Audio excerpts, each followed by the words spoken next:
வணக்கம், welcome to Tamil mix media. இன்றைக்கி என்ன வீடியோ பார்க்கலாம் வாங்க. அதுக்கு நீங்கள் முதல் தடவை என்னுடைய காணொளி பார்க்குறதா இருந்தால் மறக்காமல் சப்ஸ்கிரைப் பண்ணிக்கொள்ளுங்க. ஓகே, இது இன்றைய மதிய உணவு.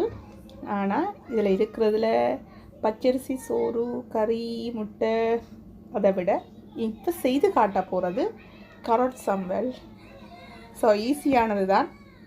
ஆனால் வாங்க பார்க்கலாம் நான் எப்படி செய்ய போகிறேன்னு சொல்லி. ஓகே, கேரட்டெல்லாம் நல்லா சீவி எடுத்துட்டு அதில் சின்ன வெங்காயத்துக்கு பதிலாக அதே டேஸ்ட்டில் இருக்கிற இந்த நீட்டு வெங்காயம் எடுத்து வச்சுக்கிறேன். 3 பச்சை மிளகாய் எடுத்து வச்சுருக்கிறேன். இதை நல்லா குறுநலாக வெட்டி எடுத்துட்டு சீவின கேரட்டுக்குள்ளே எல்லாத்தையும் மிக்ஸ் பண்ணுறது தான் carotsambal. ஸோ இன்றைக்கு வீடியோ என்ன செய்கிறேன்னு தெரியல, நான் வீடியோ போடையில், அதனால் இதை போட்டுறேன். இந்த வெங்காயத்தை நல்லா மிக்ஸ் பண்ணி போட்டு, ஸோ இதெல்லாம் உங்களுக்கு பார்க்குறாங்களுக்கு செய்ய தெரிஞ்சிருக்கும்.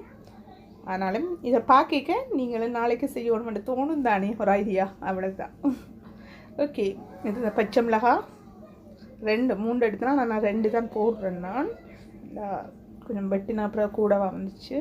உப்பு தேவையான அளவு மிக்ஸ் பண்ண போகிறேன்.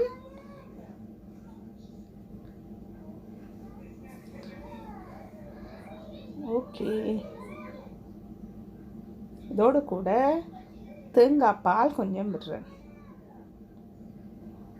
இது நீங்கள் விரும்பினா விடலாம், விரும்பாட்டிக்கு தேங்காய் பால் விடலாம். ஆனால் தேங்காய் பாலோட carotsambal, பச்சை மிளகாய் எல்லாம் மிக்ஸ் பண்ணிக்க நல்ல டேஸ்ட் வரும்.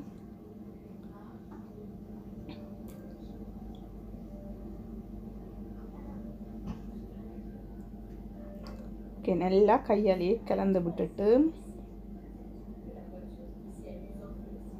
இப்போ தேசிக்காய் புளி இந்த போத்தில் இருக்கிறது தான் விட போகிறேன். நேச்சுரல் இருந்தால் அது விட்டால் இன்னும் நல்ல வாசமாக இருக்கும். இன்றைக்கு இல்லை, அதனால் இதை விட போகிறேன். ஓகே, இதுவும் புளி தேவையான அளவு விட்டு அதையும் சேர்த்து பிசைஞ்சால் carotsambal ரெடி.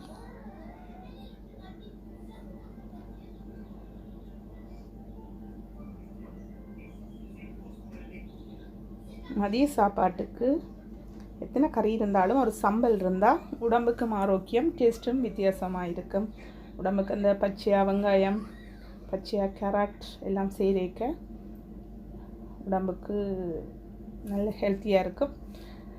ஓகே, சம்பல் ரெடி ஆகிட்டு, சரி இப்போ சாப்பிட்றதுக்கு ரெடி ஆகிட்டோம், பார்க்கலாம். ஓகே, இன்னொரு வீடியோவில் உங்களை சந்திக்கும் வரை நன்றி, வணக்கம்.